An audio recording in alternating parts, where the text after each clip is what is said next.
પહેલા ગુજરાતની રાજનીતિમાં ભૂકંપની પરિસ્થિતિ આવી છે, કારણ કે કોંગ્રેસ બાદ હવે ભાજપમાંથી પણ રાજીનામું પડ્યું છે। વડોદરાની સાવલી બેઠકના ભાજપના એમએલએનું રાજીનામું સામે આવ્યું છે। સાવલી એમએલએ કેતન ઇનામદારે રાજીનામું આપ્યું છે। આત્માના અવાજ પ્રમાણે રાજીનામું આપ્યાનો પત્રમાં તેમણે ઉલ્લેખ કર્યો છે।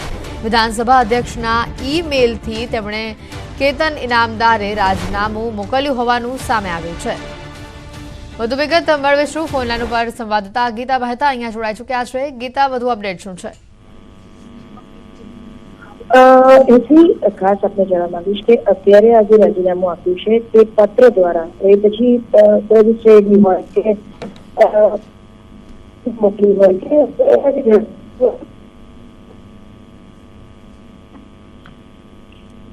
જી ગીતા, હેલો।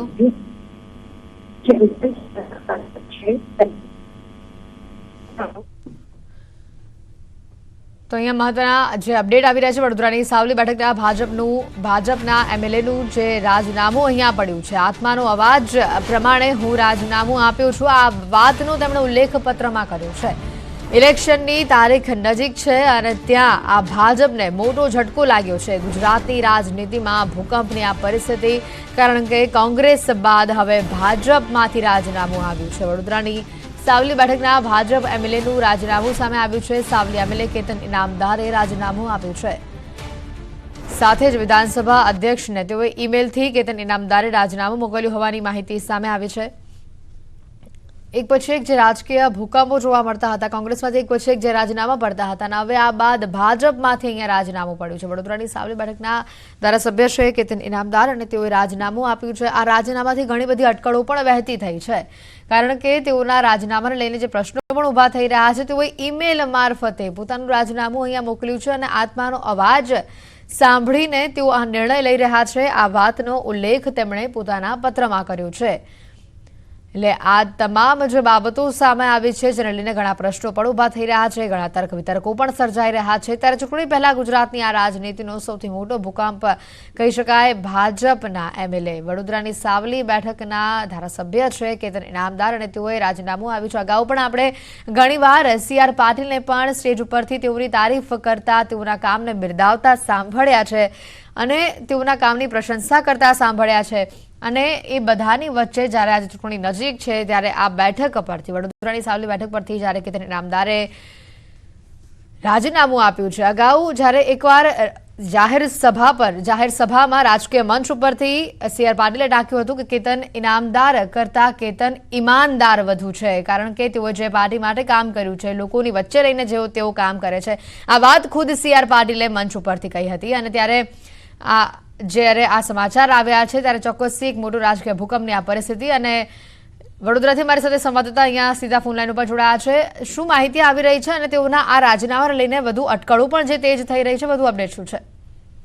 બિલકુલથી કેતનભાઈ ઇનામદારે રાજીનામું આપ્યું એટલે ચોક્કસથી વાત છે કે રાજકીય મોરચે ભૂચાલ આવે, કારણ કે કેતન ઇનામદાર જે છે તે કોઈ પાર્ટીના મોહતાજ નથી, વગદાર નેતા છે। જયારે તેઓ અપક્ષ તરીકે ચૂંટણી લડ્યા હતા ત્યારે જંગી બહુમતીથી જીત્યા હતા, અત્યારે સાવલીના ધારાસભ્ય તરીકે તેઓ કાર્યરત હતા, પરંતુ અચાનક જ તેમને રાજીનામું આપી હતા, જે રાજકીય મોરચે ચર્ચાનો વિષય બન્યો છે અને વડોદરાનું રાજકારણ છે તે ગરમાયું છે। ઉલ્લેખનીય બાબત છે કે કેતન ઇનામદાર જે છે તેમની લોકપ્રિયતા ઘણી બધી છે। છેલ્લા ઘણા સમયથી તેઓ જે બરોડા ડેરી છે તેને લઈને ચર્ચામાં હતા, કારણ કે હંમેશા જે પશુ માલિકો છે, ખેડૂતો છે, તેમના પડખે તેઓ ઉભા રહેતા હતા અને ખેડૂતો અને પશુ માલિકોના મસીહા તરીકે તેમને ગણી શકાય। પરંતુ અચાનક જ તેમને રાજીનામું આપતા અત્યારે વડોદરા શહેરનું જે રાજકીય મોરચે ચર્ચા ચાલી રહી છે કે અંદર ખાને ભાજપમાં જે કકળાટ છે તેના કારણે કેતનભાઈ ઇનામદાર છે તેમને રાજીનામું આપ્યું હોઈ શકે। બિલકુલ હાર્દિક, કહી શકાય કે આ જે રીતને તેઓએ ઈમેલ દ્વારા તેઓએ ખાસ કરીને પોતાનું રાજીનામું આપ્યું, ઈમેલમાં એ વાતનો ઉલ્લેખ કર્યો કે તેઓ પોતાના આત્માની વાત સાંભળી રહ્યા છે અને એટલા માટે રાજીનામું આપી રહ્યા છે। અને બીજી એક વાત એ પણ આવે છે કે ભૂતકાળમાં એવું પણ બન્યું છે કે સી.આર. પાટીલે રાજકીય મંચ ઉપરથી તેઓના કામની તારીફ કરી હોય, કેતન ઇનામદારની કેતન ઈમાનદાર છે એવી આ શબ્દનો ઉલ્લેખ સી.આર. પાટીલે કર્યો હોય, અને અચાનક તેઓનું આ રાજીનામું પડવું, ઘણા બધા તર્ક વિતર્કો અહીંયા ઉભા થઈ રહ્યા છે। બિલકુલથી હેતુએ તમે કીધું પ્રમાણે કે સી.આર. પાટીલે પણ રાજકીય જાહેર મંચ પરથી તેમના ભરપૂર વખાણ કર્યા હતા, અને મેં કીધું પ્રમાણે કે કેતન ઇનામદાર વડોદરા જિલ્લાના એકમાત્ર એવા નેતા છે કે તેઓ પોતાની વ્યક્તિગત જે નામના છે તે ધરાવે છે. લોકોનો પ્રેમ જે છે કેતન ઇનામદાર પર ભરપૂર વરસતો આવ્યો છે. ત્યારે અત્યારે કેતન ઇનામદાર જે છે મીડિયા સમક્ષ આવશે અને પોતાની પ્રતિક્રિયા આપશે, ત્યારબાદ જ રાજીનામું આપવા પાછળનું જે સાચું કારણ છે તે બહાર આવી શકશે. હેતવી, બિલકુલ હાર્દિક, સાથે અન્ય કોઈ પક્ષ સાથે તેઓ જોડાય કે કેમ તેને લઈને કોઈ માહિતી આવી રહી છે સૂત્રો પાસેથી? અત્યારે હાલ પૂરતી કોઈ પ્રકારની કોઈ પણ માહિતી નથી, કારણ કે કેતન ઇનામદારનું મેં અગાઉ કીધું પ્રમાણે કે પોતે અપક્ષ ચૂંટણી લડીને જંગી બહુમતીથી જીત્યા હતા. કેતન ઇનામદાર જે છે તે કોઈ પાર્ટી કે કોઈ સિમ્બોલના મોહતાજ નથી, કારણ કે પોતે જ એક સાવલી તાલુકાના બ્રાન્ડ એમ્બેસેડર છે. ત્યારે કેતન ઇનામદાર અન્ય કોઈ પાર્ટીમાં જોડાઈને પોતે ચૂંટણી લડે એવી અત્યારે હાલ કોઈ શક્યતાઓ જે છે તે દેખાતી નથી. બિલકુલ, અને સાથે જ તેઓના સમર્થકો પણ ઘણા છે. કાર્યકરો વચ્ચે પણ જયારે આ વાત વહેતી થઈ હશે ત્યારે તેઓ તરફથી કોઈ નિવેદન આ બાબતને લઈને? બિલકુલ હેતી, અત્યારની પરિસ્થિતિની વાત કરીએ તો કેતન ઇનામદારે અચાનક જ આ રીતે રાજીનામું છે તે ભેરી દેતા અત્યારે તેમનું જે નિવાસસ્થાન છે તે મોટી સંખ્યામાં જે કાર્યકરો છે તે ઉમટી ગયા છે. તો બીજી વાત કરીએ તો વડોદરા શહેર અને જિલ્લાના જે આગેવાનો છે એટલે કે વગદાર નેતાઓ કહી શકાય, તેઓ અત્યારે કેતન ઇનામદારને મનાવવાનો પ્રયત્ન કરી રહ્યા છે. અને કેતન ઇનામદારનું જે સાવલી તાલુકા ખાતેનું જે ઘર આવેલું છે તે અત્યારે પોતાના કાર્યકર્તાઓ હોય કે પછી અગ્રણીઓ હોય તેમની સાથે ચર્ચા ચાલી રહી છે. બિલકુલ હાર્દિક, હવે વાત ચૂંટણી નજીક છે અને ચૂંટણી નજીક હોવા છતાં તેઓએ જે આ પગલું લીધું છે, એટલે હવે આ બેઠકની વાત કરીએ, વડોદરાની આ સીટની વાત કરીએ તો હવે આ રાજકીય સમીકરણો કેવા પ્રકારના બેસશે, શું લાગી રહ્યું છે? બિલકુલ હેતવી, હવે અત્યારની પરિસ્થિતિની વાત કરવામાં આવે તો વડોદરા શહેરની રાજકીય પરિસ્થિતિની વાત કરીએ તો ભાજપે સાંસદ તરીકે રંજનબેન ભટ્ટને ઉમેદવાર તરીકે જાહેર કર્યા છે. કોંગ્રેસનું હજી કોકડું જે છે તે ગૂંચવાયેલું છે. ત્યારે વાઘોડિયાની વાત કરીએ તો અપક્ષ ઉમેદવાર જે ધર્મેન્દ્રસિંહ વાઘેલા છે તેઓ વાઘોડિયામાં ભાજપના ઉમેદવાર તરીકે લગભગ નિશ્ચિત છે. ત્યારે હવે સાવલી તાલુકામાં જે જગ્યા ખાલી પડવાની છે તેમાં કેવા પ્રકારના સમીકરણો ગોઠવાય છે તે તો હવે આગામી સમયમાં જ ખ્યાલ આવશે. બિલકુલ, રંજનબેનના નામની જાહેરાત થયા બાદ તેઓએ કોઈ પ્રતિક્રિયા તેઓના નામને લઈને આપ્યું અથવા તો ક્યાંક તેઓને ન ગમ્યું હોય એવા કોઈ સંકેતો બહાર આવ્યા હતા? હાર્દિક, બિલકુલ હેતવી, વાત કરીએ તો કેતન ઇનામદાર પક્ષ ચૂંટણી જીત્યા બાદ લાંબા સમયથી જે ભારતીય જનતા પાર્ટી છે તેમની સાથે જોડાયેલા છે અને જ્યારથી તેઓ ભારતીય જનતા પાર્ટી સાથે જોડાયા છે ત્યારથી પોતે સક્રિય રીતે જે છે તે પાર્ટીના દરેક કાર્યક્રમોમાં ઉપસ્થિત રહે છે. તો સાથે સાથે વાત કરીએ તો પોતાના મતદારોને હંમેશા તેઓ પડખે ઉભા રહે છે.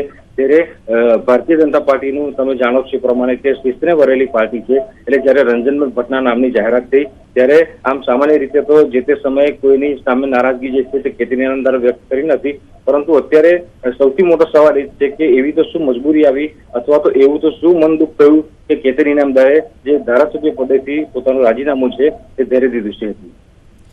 બિલકુલ હાર્દિક, આભાર માહિતી બદલ. તો કોંગ્રેસ બાદ ભાજપમાંથી રાજીનામું પડ્યું છે. સાવલી બેઠકના ભાજપના એમએલએનું રાજીનામું આવ્યું છે. એક્સક્લુઝિવ માહિતી ન્યૂઝ 18 ગુજરાતી આપને આપી રહ્યું છે. ઈમેલ દ્વારા તેમણે પોતાનું રાજીનામું ધર્યું છે અહીંયા, અને તેઓ ઈમેલમાં આ વાતનો ઉલ્લેખ પણ કર્યો છે કે પોતાનો આત્માનો અવાજ સાંભળીને તેઓ આ નિર્ણય લઈ રહ્યા છે. હવે સવાલ એ થાય છે કે આ નિર્ણય બાદ રાજકીય સમીકરણો અહીંયા આ કેવા બેસશે આ વડોદરાની બેઠક ઉપર.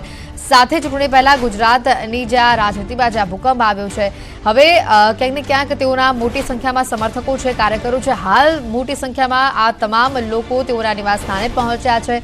શું તે લોકો પણ ભાજપ સાથે છેડો ફાડે છે કે કેમ તેને લઈને પણ હાલ અસમંજસ છે. ખાસ કરીને સમર્થકો સાથે વાતચીત કર્યા પહેલા તેમણે આ પગલું લઈ લીધું હોય તેવું પણ ક્યાંકનું ક્યાંક જે વાત છે તે સામે આવી રહી છે. તો ત્યારે હવે આવનારા સમયમાં આ બેઠક ઉપર શું થાય છે, કેવા સમીકરણો બેસે છે તે પણ એક જોવાનું રહેશે.